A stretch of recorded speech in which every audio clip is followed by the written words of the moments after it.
Baik, bertemu lagi di materi perencanaan SITI, mahasiswa SI semester 7 di pertemuan minggu ke-13. Baik, jadi, pertemuan minggu yang lalu saya sudah mencoba mengevaluasi beberapa, eee, tugas ya, khususnya di bab 1 tahap visioning ya. Nanti saya akan coba untuk mengevaluasi beberapa yang, tahap 2. Baik, di minggu ke-13 saya mengupload, materi baru ya, sebagai materi terakhir kita adalah tahap akhir ya, artinya dari mulai kita melakukan, tahap penjajakan ya, melihat kebutuhan-kebutuhan akan perlunya pengembangan sebuah sistem informasi, teknologi informasi yang baru. Sekarang kita akan coba melihat, eee, secara singkat bagaimana proses pengadaannya. Ya, jadi proses pengadaan TI yang menunjang kebutuhan sistem informasi di satu organisasi. Capaian pembelajarannya ya tentunya mahasiswa mampu menjelaskan proses ya dalam pengadaan kapabilitas dan sumber daya TI untuk mendukung strategi sistem informasi organisasi ya. Jadi berkaitan yang Anda sudah buat di tahap awal ya, tahap 1 sampai tahap 3 ya, yang kemudian saya jelaskan tahap apa namanya, eee bagaimana kita mengadakan ya implementation begitu ya. Misalnya karena mereka implementation agak sulit ya karena, situasinya kita sedang, terbatas ruang geraknya, jadi memang saya hanya membatasi sampai di tahap 3 saja. Ya TOEIC bahasanya adalah pengembangan SI dan pengadaan SI ya, jadi pengembangan dan pengadaan. Jadi gini ya, pengembangan SI sebetulnya, sudah kita bahas di materi-materi awal.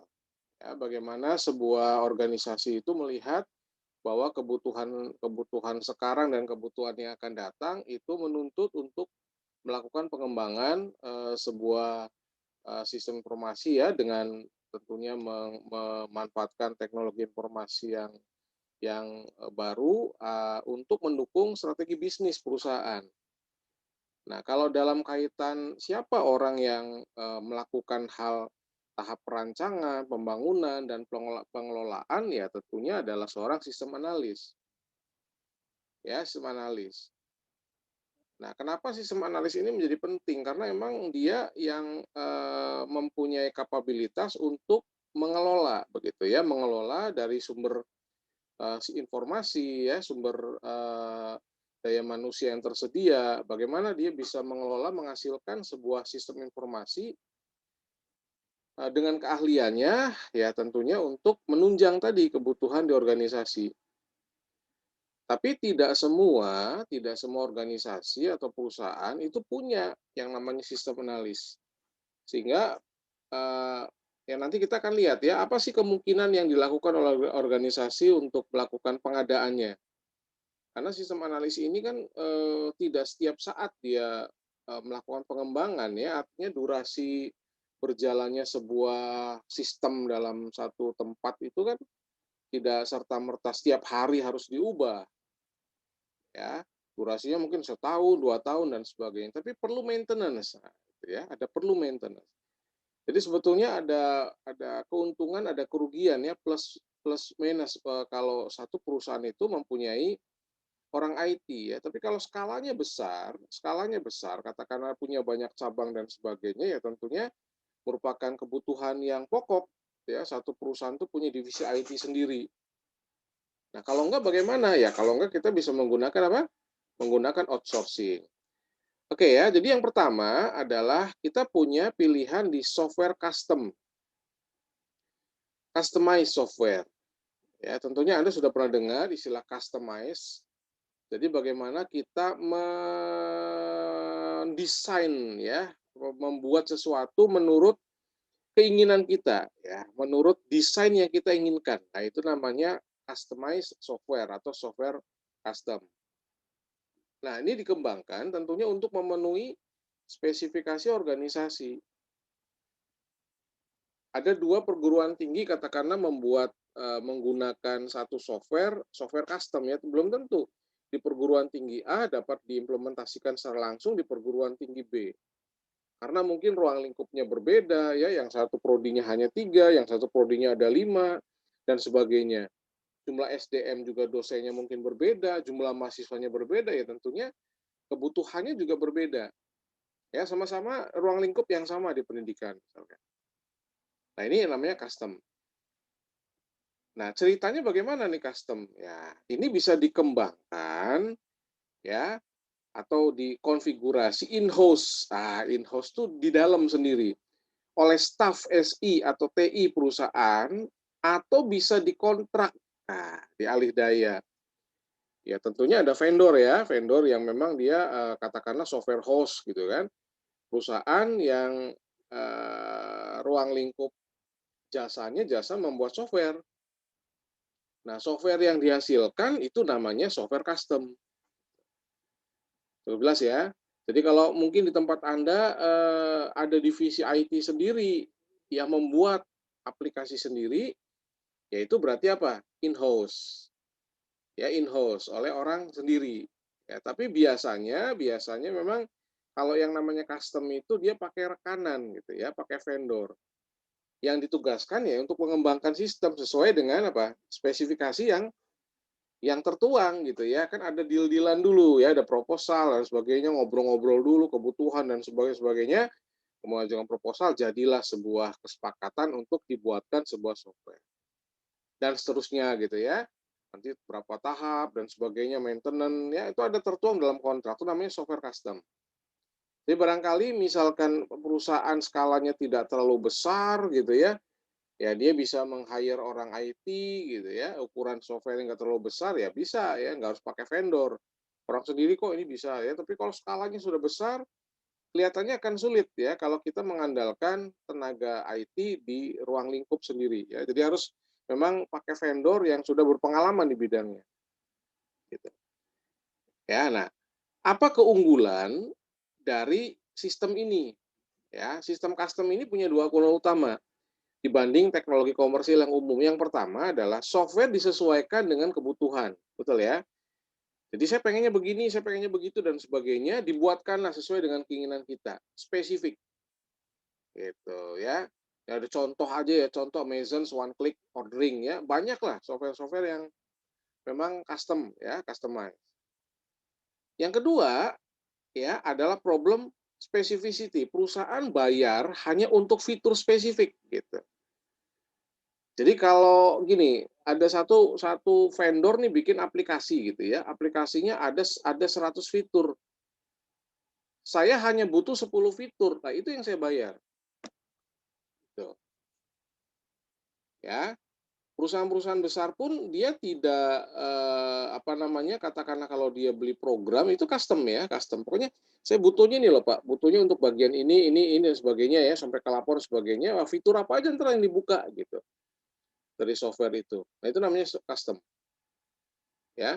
Vendor ada yang membuat secara spesifik, ada yang memang sudah menyediakan paketnya. Ini Pak paketnya ini aja, paket-paket. Nah, ada.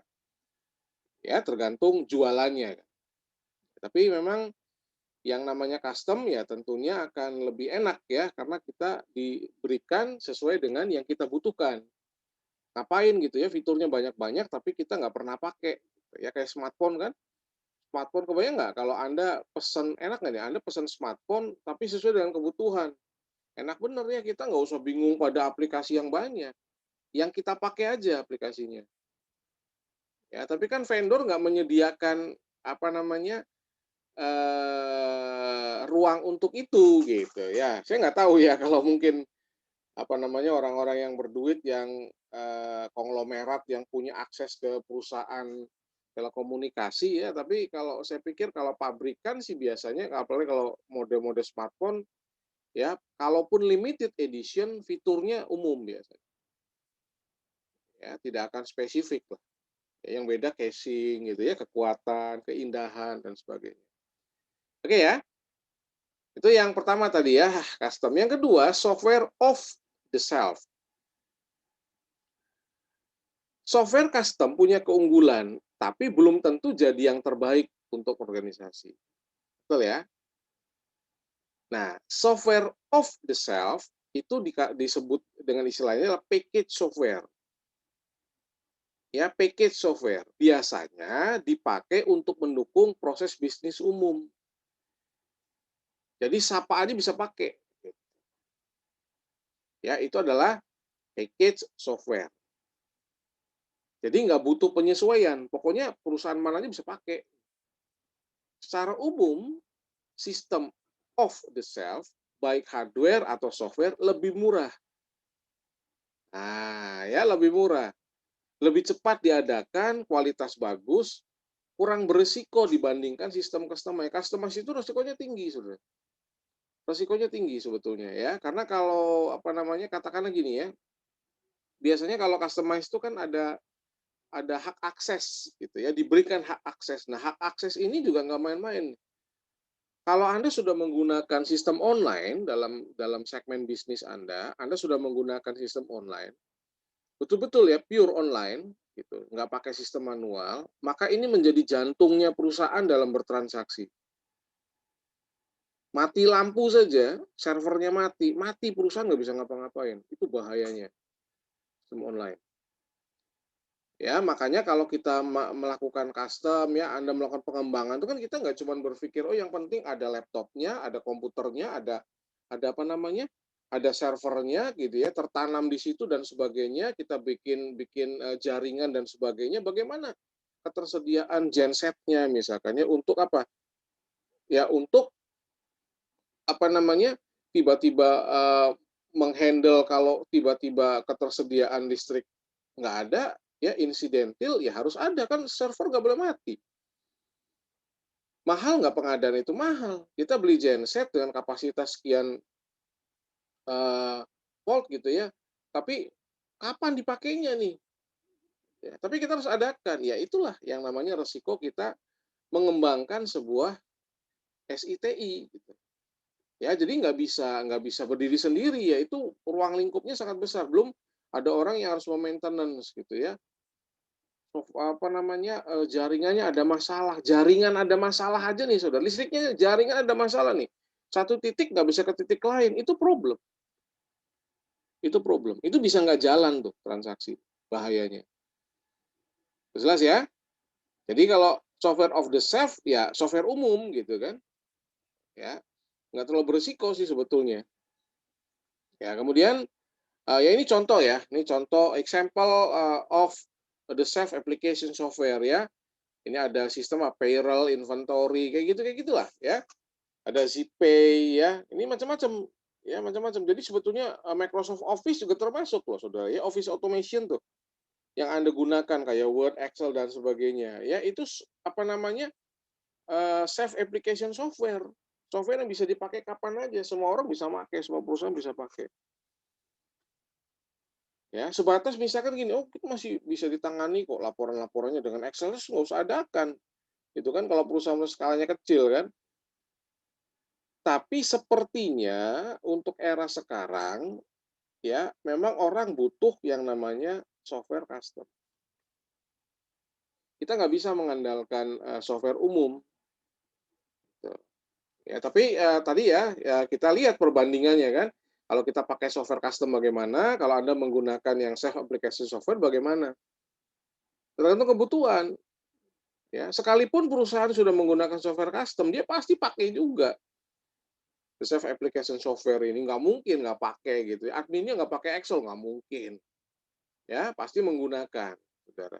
Ya karena itu nomor satu spreadsheet application yang mumpuni itu jebolan Microsoft. Ya hampir seluruh orang di dunia orang admin gitu ya pasti pakai itu. Nggak mungkin nggak menggunakan ya.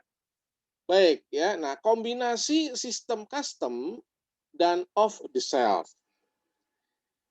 Ya, jadi katakanlah yang pertama tadi custom gitu ya, murni ya, gitu ya. Yang kedua adalah apa namanya off the shelf application. Nah, yang kedua yang berikutnya adalah combine gitu ya, kombinasi. Jadi menggabungkan keunggulan sistem customize dan off the shelf mungkin saja dilakukan. Ya, bisa dilakukan ini. Nah, perusahaan bisa aja dia beli gitu ya, Saudara ya, bisa beli teknologi off the shelf, kemudian melakukan customize, ya. Nah, biasanya di beberapa kasus vendornya minta minta tambahan gitu ya. Atau kadang-kadang apa, vendor lain nggak mengizinkan software mereka dimodif ya, Excel-nya saya pengen modif dong, bisa ada ini, wah ya susah Saudara ya, gitu kan. Tapi beberapa open source memang menyediakan ruang untuk dia bisa dimodif, di-combine gitu, antara custom dan off the shelf. Ada vendor yang menyediakan itu ada. Mahal nggak? Mahal pasti, ya, mahal. Jelas ya? Jadi pilihannya kan tergantung di perusahaannya ya. Jadi kita mau pakai yang mana nih? Cukup dengan apa namanya, off the shelf, atau Anda pakai custom, atau penggabungan, ya. Jelas ya? Nah, kalau kita melihat di dalam ruang lingkup organisasinya, katakanlah ya, bagaimana sih yang namanya peran manajer dan user dalam organisasi untuk memastikan bahwa sistemnya itu akan memenuhi kebutuhan visi organisasi. Kalau kita lihat di gambar ini ya, ini ada new information system of the organization gitu ya. Ya, kita lambangkan dengan satu bangunan katakanlah ya, XYZ Corporation. Kemudian di sebelah kiri itu ada search for new information system. Option one, build, beli. Betul ya? Yang kedua, beli paket gitu. Ya. Yang ketiga adalah outsource development to third party. Jadi gabungan. Yang keempat, ya, ini outsource-nya nih. Jadi yang pertama adalah build information, membangun, beli paket, kemudian outsource development to third party. Artinya apa? Ada outsourcing. Kemudian yang keempat adalah end user development. Kita nggak bisa melepaskan dari kebutuhan user. Katakanlah gini, manajernya, tentu harus beli aja, beli paket aja, ya, buy free package atau pesan aja. Tapi ujung-ujungnya apa? Pengembangan end user. Kita nggak bisa yang namanya memaksa user yang memang nggak ada basic di dalam penggunaan komputer, ya mendadak harus bisa, tuh nggak bisa. Kita harus memikirkan jangka panjangnya, pelatihan dan sebagainya. Artinya pengembangan software, pengembangan SI, ya itu dampaknya sebetulnya bukan cuma yang penting SI-nya ada, yang menjalankannya. Jelas sudah ya? Nah, ini memberikan gambaran nih. Jadi kalau kebetulan Anda ada di satu posisi yang memang sudah terbiasa ya, oh perusahaan saya dari dulu juga udah pakai software Pak, cuma sekarang dikembangkan bla bla bla bla. Ya mudah-mudahan Anda menjadi bagian yang memang terlibat di dalam implementasi SI itu. Karena kan ada yang sama sekali nggak terlibat, ya. Orang tuh ada yang gaptek, sudah ya. Dan kalau udah gaptek tuh sulit kita untuk mengupgrade-nya tuh kadang-kadang sulit. Ya, suruh bikin laporan, suruh orang, gitu kan. Suruh ngeprint, suruh orang. Ada yang begitu habitnya, ya. Kalau Anda sih enggak lah ya, kan mahasiswa nggak mungkin. Ya, betul ya? Oke, nah ini pengembangan SI ya, pengembangan SI. Jadi kalau kalau kita lihat eh, apa namanya, sedikit sedikit banyak sudah kita bahas ya di awal-awal pertemuan. Jadi kalau pengembangan SI itu apa? Perangkat dan teknik yang digunakan untuk mengembangkan SI kan berkembang. Ya, kita nggak bisa bikin aplikasi kemudian berjalan 20 tahun gitu ya, tanpa maintenance atau perubahan, nggak mungkin. Kadang 3-4 tahun, 5 tahun lah ya, katakanlah tolok ukurnya itu harus sudah evaluasi ya. Bagaimana nih? Gitu kan, apakah masih relevan untuk digunakan di era sekarang ya, atau harus dilakukan keterbaruan lagi. Nah, ini juga yang harus dipikirkan. Nah, kalau kita lihat ya pendekatan kan sudah kita bahas ya di awal-awal tuh Saudara ya, bagaimana ngumpulin data dulu, pendekatan antara owner dan sebagainya udah panjang lebar tuh saya jelasin. Ya ada pendekatan dulu ya, karena apa? Ini merupakan proses yang terstruktur. Ya, analisnya kudu mahir mecah masalah, betul ya. Ada orang yang menganalyze gitu ya, bisnis analyze gitu kan. Nah, bisnis analyze ini kan harus kolaborasi dengan orang yang ngerti teknik komputer. Saudara, ya. Sistem analis belum tentu ngerti bisnis. Orang bisnis belum tentu ngerti komputer kan gitu. Nah, itu ya. Jadi analis tujuannya apa? Merancang sistem, menyatukan program teknologi menjadi sebuah sistem lengkap. Artinya dia mengambil sempalan-sempalannya. Oh, di bagian ini butuhnya ini. Oh, bagian ini butuh ngobrol dulu. Gudang butuh apa ngobrol dulu. Sales butuh apa ngobrol dulu dan sebagainya.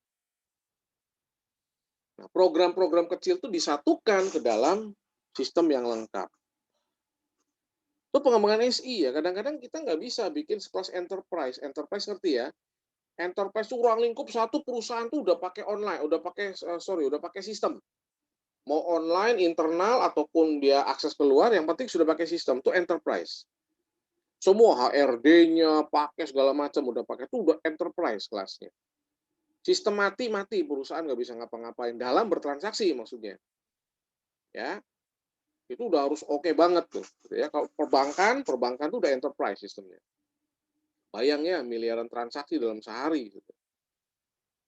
Ya, jadi program-program kadang-kadang dibikin dulu. Oh, bagian ini dulu ya. Nah, ini dulu ya. Ini jalan, ntar aduh, ini butuhnya apa? Bikin lagi, program lagi. Kemudian setelah jadi, coba baru satukan dalam satu package. Dan itu butuh waktu. Nggak bisa sehari jadi. Beda sama kita beli aplikasi yang udah jadian. Itu. Ya, makanya kalau ada sistem analis itu orang yang berperan penting gitu kan. Kita nggak bisa mengandalkan orang lain yang nggak ngerti, saudara. Dan sistem analis tidak bisa kita paksakan yang harus ngerti instrumen bisnis, nggak bisa, harus kolaborasi dengan bagian pihak organisasi ya. Pemangku kepentingannya per bagian tuh harus bertanggung jawab terhadap keberhasilan pengembangan ini. Jelas ya? Sudah kita bahas ya, silakan buka-buka lagi materi yang terdahulu ya. Nah, kalau kita lihat dalam satu diagram lah ya, ada comprehensive policy system ya. Ini ada time ya. Saya waktu itu pernah bikin roadmap ya, peta jalan roadmap tuh saudara ya, ada peta jalan. Kalau nggak ada peta jalan kan repot juga ya. Start end gitu ya. Ini ada large organizational problem. Problem one, problem two, problem end. Program one, program two, program end. Kemudian apa? Ya digabungkan. Ya, identify large ya, umumnya dulu. Dikomposisikan satu-satu per bagian. Translate ke dalam program kecil. Ya, kemudian piece together each separate computer program into an overall comprehensive process. Jadi digabungkan ke dalam satu aplikasi yang besar. Programmer tuh nggak langsung bikin semua, enggak, satu dulu, coba transaksi dulu, bla bla bla dulu coba. Oh, oke. Yang berkaitan apa nih? Ya, penjualan dengan stoknya dicek bla bla itu. Jelas ya, saudara ya. Kalau Anda sekarang menjadi bagian dari pengguna, Anda bisa bayangkan bahwa kita hanya menggunakan aplikasi yang sudah jadi ya, kelihatannya enak kan saudara ya. Kebayang kalau Anda yang membuat dan Anda yang memikirkan bagaimana proses itu bisa terjadi. Nah, itulah yang nanti menjadi tugas Anda di semester depan. Tuh. Ya, di semester 8 kan bikin skripsi. Nah, sudah ada yang coba ngobrol-ngobrol dengan saya ya, walaupun saya prodi bukan di SI ya, ada yang Pak bla bla bla bla bla bla bla ya, saya kasih pencerahan. Ya, saya kasih pencerahan. Ya, tujuannya bukan mengarahkan Anda untuk membuat aplikasi tertentu yang saya ingin, enggak ya, saya nggak ada hubungannya. Tapi minimal kan saya bisa mengarahkan ini loh, kalau SI itu biasanya begini begini begini ya kan. Saya di luar prodi SI, tapi minimal saya background-nya SI. Ya, S1 S2 saya adalah SI. Jadi jelas saya ngerti benar yang dibutuhkan SI itu sebetulnya apa. Gitu. Jelas ya? Nah, peran user dalam proses pengembangan ya, membangun memelihara SI, analis mengandalkan informasi yang disediakan dan seterusnya. Agar efektif partisipasi proses, maka penting anggota memahami apa yang dimaksud dengan pengembangan SI dan aktivitas dilakukan. Ini nggak gampang. Yang sudah saya ceritakan di awal-awal kan, nggak gampang. Pendekatannya kan macam-macam, saudara. Ya, ada orang yang nggak mau adanya SI dikembangkan, "Wis pakai yang lama aja lah, udah jalan kok," dan sebagainya. Owner harus pakai yang baru. Kudu training lagi dan sebagainya.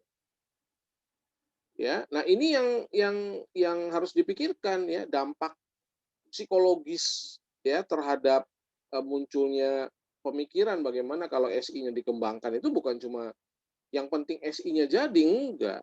Yang mau makainya mau nggak make, bisa nggak nanti makainya. Ya, itu kan masalah yang penting ya, bukan masalah sepele itu ya. Oke, kemudian bagaimana relasinya ya, hubungan kerja yang dekat, saling menghargai antara analis, user, kunci keberhasilan proyek. Ya, sistem analis tidak diberikan ruang untuk menganalisa, tidak diberikan informasi yang tepat, ya programnya jadi, ya bisa nggak kepake tuh aplikasi, fail. Ya di satu proses terhambat, kok bisa begini loh, saya nggak dapat informasi kata analisnya. Ya, itulah yang namanya user ya. User tuh bukan cuman pengguna akhir, bukan, kan user. Analis kan juga user kan. Kan yang bikin dia, pengguna juga dia sama. Oke ya. Nah, langkah-langkah dalam proses pengembangan ya istilahnya ada SDLC ya, System Development Life Cycle. Ya, ini umum ya, ada Hovers ini yang bikin statementnya ya. Tapi katakanlah gini, siklus ya, sebuah siklus yang namanya SDLC itu kan siklus. Kalau Anda lihat ada metode waterfall, ya waterfall tuh, ya dilihat ya waterfall tuh isinya apa aja. Ya, yang pertama ada sistem planning ya, selection. Lalu analisa sistem, ngedesain, terus ya diimplementasikan, dioperasi, terus maintenance. Nah, kalau sudah maintenance kan dicek kan, betul ya? Masih ada kekurangan enggak lah, ke satu lagi, atau langsung kedua aja, atau langsung ketiga aja deh. Ya, cuma desainnya aja yang perlu diubah. Itu namanya sistem development life cycle. Jadi nggak berarti gini, satu sistem itu sudah jadi dan udah pokoknya sistem ini sih nggak bisa diubah nih. Wah, itu nggak memenuhi standar SDLC gitu. Ya, makanya kita harus menjaga hubungan baik dengan vendor tuh. Apalagi kalau vendornya perorangan. Bukan perusahaan yang bahaya. Perorangan, orang yang hilang, udah nggak bisa dioprek lagi tuh program. Banyak kejadian seperti itu. Dan hati-hati bahwa sistem analis itu kan tahu jeroannya bisnis perusahaan itu. Ya, makanya dalam kontrak biasanya ada klausul-klausulnya kalau custom tuh ya. Gitu kan, sewa ya atau lepas gitu, beli lepas. Termasuk sos programnya. Tapi emang apa kita tahu bahwa sos programnya si analis itu nggak simpen? Nggak mungkin tahu ya. Oke ya, ini SDLC lah ya. Jadi ini umum ya. Anda menggunakan metode manapun, ini pasti yang namanya SDLC itu ada ya. Oke ya, ini ada penjelasannya ya. Jadi obtaining maintenance request gitu ya, sistem planning, kemudian transforming gitu ya, request into changes bagaimana, kemudian design ya, lalu implementation. Ini gambarannya. Jadi kalau ada perusahaan, organisasi yang pengen mengembangkan satu sistem, itu sebetulnya udah SDLC. Ya, oh dia punya problem, diapain lagi? Planning lagi, ya request lagi, apa requestan barunya gitu kan, transformasi, design, implementation dan seterusnya. Ya, satu putaran gitu ya, lingkaran sistem development life cycle. Ya, nah pendekatan lain dalam perancangan dan pengembangan sistem ya alternatif selain SDLC itu biasanya prototyping. Ah, gitu ya. Jadi prototyping itu menggunakan apa namanya trial and error, diuji coba tuh, saudara, uji coba. Ya, uji coba. Jadi ini bisa dianggap nggak seperti proses, tapi seperti apa? Ya, aktivitas aktivitas sehari-hari tapi nggak disadari. Itu prototyping gitu ya. Jadi ada aplikasi kecil yang memang dipakai untuk melakukan aktivitas sehari-hari, tapi kita nggak sadari bahwa itu sebuah prototyping. Nanti lihat errornya di mana, salahnya di mana, gitu. Nah, itu bisa dijadikan sebagai fondasi untuk membangun sebuah sistem, ya. Kalau kita membangun sistem langsung kan skalanya besar, kalau prototipe itu skalanya kecil. Ujung-ujungnya sih sama, ya, sebuah aplikasi yang lengkap, tapi pendekatannya yang berbeda. Itu namanya prototype, ya, uji coba gitu ya. Oke ya, masih ada banyak pendekatan ya, ada apa namanya, ada rapid application ya, object oriented, banyak lah ya kalau kita lihat, kalau Anda baca di, teori itu ya, ya tentang, sistem development life cycle itu banyak tuh. Ya, setiap pendekatan tentunya punya kelemahan dan kekuatannya ya, jadi punya kelebihan, punya kekurangan lah. Jadi ini menjadikan satu pilihan bagi seorang sistem analis untuk mana ya yang menurut dia yang paling tepat gitu ya, yang paling oke untuk bisa dipakai sebagai fondasi ya dalam melakukan pengembangan. Nah, kalau pengembangan end user ya namanya end user development ya, gitu kan. Jadi di samping pengembangan sistem profesional terlatih, individu dalam organisasi membangun aplikasi yang kompleks dan pendekatannya end user development ya. Di tempat kerja itu ada, karena dia lulusan IT ya, lulusan IT jadi sales gitu kan. Jadi dia ngerti itu, gimana bikin database yang baik dan sebagainya, ya, kemudian bikin jadwal gitu ya, bikin rekapnya gitu pakai Excel dibuat tuh Saudara ya. Sales yang lain enggak, dia baru jadi sales langsung capai target terus selama 6 bulan awal tuh. Itu namanya pendekatan end user development, artinya dia memanfaatkan teknologi ini untuk aktivitasnya dia. Kalau Anda ada di satu posisi di mana sebetulnya gini, iya saya sebetulnya kan bisa manfaatin ya, bisa ya minimal menggunakan apa namanya, package gitu kan ya untuk Anda bikin, Excel, direkap, bikin sendiri itu sebenarnya bisa dibuat sebetulnya. Ya kalau misalkan, tidak ada, ketersediaan sistem di tempat kerja Anda bisa buat rekap sendiri, Anda bisa buat laporan sendiri, silakan, ya. Itu menunjang loh Saudara ya, punya nilai plus itu, pasti. Jelas ya? Oke ya. Nah, kelemahan pengembangan end user kurang efisien ya dalam hal waktu untuk bikin kenapa? Ya karena di sela-sela waktunya dia kan non profesional. Bukan orang yang khusus mengembangkan ya, tapi memang kadang-kadang perlu dilakukan juga